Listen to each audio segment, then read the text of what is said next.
سامعین کرام، یہاں پر میں آپ لوگوں کو یہ بھی بتا دیتا ہوں کہ خاکسار کا اس وقت دعویٰ ہے، بلکہ میں آپ لوگوں کو بتانا چاہتا ہوں کہ 3 دعوی کا میں ذکر کرتا ہوں آپ لوگوں کے آگے۔ عرصہ دراز سے خاکسار ان دعوی کے ساتھ میدان میں کھڑا ہوا ہے اور لوگوں کو اپنی طرف بلا رہا ہے، حق اور سچ کی طرف بلا رہا ہے۔ یہ 3 دعوی اس طرح ہیں کہ چلہ ہوشیارپور میں اللہ تعالیٰ نے محمدی مریم کو جس نشان رحمت کی بشارت دی تھی، اور وہی وہ ذکی غلام ہے جو انہیں بخشا گیا تھا۔ خاکسار کو اللہ تعالیٰ نے بتایا ہے کہ اے عبدالغفار، تو وہی نشان رحمت اور وہی ذکی غلام ہے، یعنی اللہ نے بنانا ہے اس پیشگوئی کو، اس پیشگوئی کا مصداق اللہ نے بنانا ہے۔ تو اللہ نے اس حدیث پر ظاہر فرمایا ہے کہ اے عبدالغفار، یہ نشان رحمت اور یہ ذکی غلام مسیح عظمیٰ کا بنایا جانا کا جو رحمت ہے، اللہ نے یعنی میں نے تیرے پر لپیٹ دی ہے، اور تو وہی موعود ذکی غلام مسیح عظمیٰ اور موعود نشان رحمت ہے جس کی میں نے اپنے برگزیدہ بندے محمدی مریم رضا غلام صاحب کو چلہ ہوشیارپور میں بشارت دی تھی۔ دوسرا یہ کہ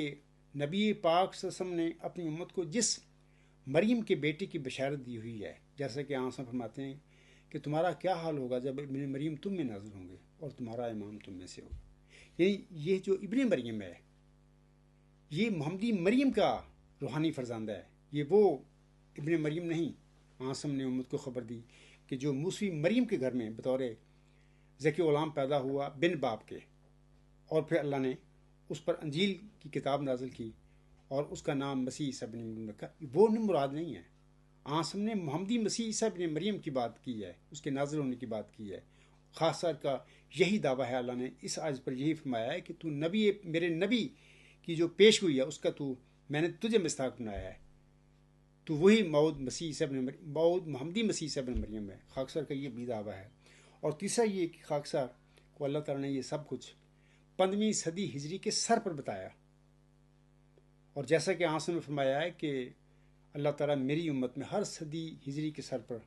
ایک مومن کو کھڑا کر کے دین میں جو غلطیاں پیدا ہوں گی اس صدی میں ان کی اللہ تعالیٰ تجدید اور اصلاح فرماتا رہے گا۔ تو اس آسم کے فرمودہ کے مطابق 15ویں صدی ہجری کے سر پر اللہ تعالیٰ نے اس عاجز کو مبعوث فرمایا بطور موعود مجدد صدی 5 دہم۔ تو یہ خاکسار کے تینوں دعوی ہیں۔ ان تینوں دعوی کے ساتھ خاکسار اس وقت دنیا میں احمدی مسلمانوں، غیر احمدی مسلمانوں سب کے آگے کھڑا ہوا ہے اور میدان میں کھڑا ہوں۔ اور میں یہ بھی کہتا ہوں لوگوں کو کہ دیکھیں، میں سچا ہوں اپنے دعوی میں، اگر تم مجھ پر میرے دعوے کے حوالے سے کوئی غلطی ثابت کر دو اور مجھے شرح صدر بھی ہو جائے پھر کہ ہاں باقی میرے نفس سے یہ غلطی ہے، یہ بات غلط میں نے کر لی ہے، انشاءاللہ تعالیٰ 1 منٹ نہیں لگاؤں گا، اپنے غلط دعوے سے چھوڑ دوں گا۔ آج تک کسی کو جرت نہیں ہوئی کہ خاکسار کے بالمقابل میدان میں آ کر میرے ان تینوں دعوی کو قرآن کریم کی روشنی میں اور مرزا غلام صاحب کے الہامی کلام کی روشنی میں اور مرزا غلام صاحب کی فرمودات کی روشنی میں جھوٹا کر کے دکھا دے، تکذیب کر کے ان کی دکھا دے۔ کسی میں جرت ہی نہیں ہے۔ میں بلا رہا ہوں، عرصہ دراز سے 16-17 سال کی میدان میں کھڑا ہوں، میرا دعویٰ اوپن ہے۔